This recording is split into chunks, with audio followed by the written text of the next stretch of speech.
Python variables can have many different types. For example, we've seen string variables, which represent text, and integer variables. It's sometimes possible to convert between these types in a process called casting. Let's look at why we might want to do that. In the last video, we met a function called input, which waits for the user to type something and press enter, and then returns what they typed as a string. It's important that it always returns a string no matter what they typed. So when I run this first code cell and enter the number 2345 like this and press enter, the variable a will be a string. You can see this by using the type function. When I run this code cell, it prints str to tell me that a was a string. That's a problem if we want to use a as a number, because we can't add a string to an integer. If we try this, for example, then Python will give us an error because it doesn't know how to add a string and an integer. So we somehow need to get the number 2345 from our string a. That can be done using a special Python function called int. What's happening in this code cell is we call the int function on our string a. The output of that will be the number 2345. So we'll create a new variable whose name is b and whose value is the integer 2345. I'm printing the type of b on line 2 there to show you that we really do get an int when we do this. And for example, that now allows us to do arithmetic with b. We could work out b plus 1, and as you can see, we get 2346, the integer 2346. You can do a similar thing with strings which represent decimal numbers. So if you have, for example, the string containing the characters 2.22, you can convert that into a floating point number using the float function. So here, float of the string containing 2.22 will be the number 2.22, and you can see that this really is working when I do some arithmetic with the result of calling float.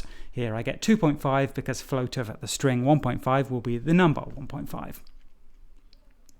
It's also possible to go in the other direction. If you want to convert a number to a string, the str function will do that. So str of 22 will return the string consisting of the two digits 22.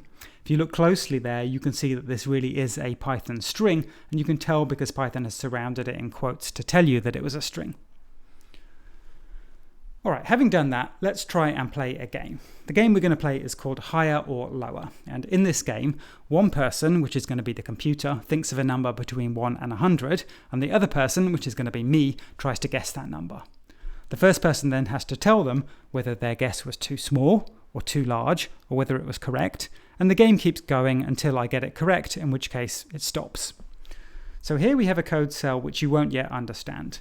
We're going to explain about import and random later in this course, but for now, just treat this code cell as being some code which picks a number at random between 1 and 100 and assigns it to a variable called secret. So secret is now some number between 1 and 100, and I don't know what it is. So in our game, we need to get the guess from the player. So I'm going to create a variable whose name is guess, and I'm going to ask the player to type in their guess. Of course, when I do this, the result of the input function will be a string. But I want to compare guess to my secret number. So I need to convert the result of the input function into an integer. I'll do that by applying the int function. Now guess will be an integer. So I want to now compare the guess with the secret number. I need to check 3 possibilities. It's too big, too small, or too large. So I need an if, elif, else conditional. So let's do if the guess is less than the secret. In that case, I'm going to print the message which says too small. The guess was too small. Next, I want to check if the guess was too large. So I need another condition. That means I need an elif. If the guess was bigger than the secret, we'll print too large.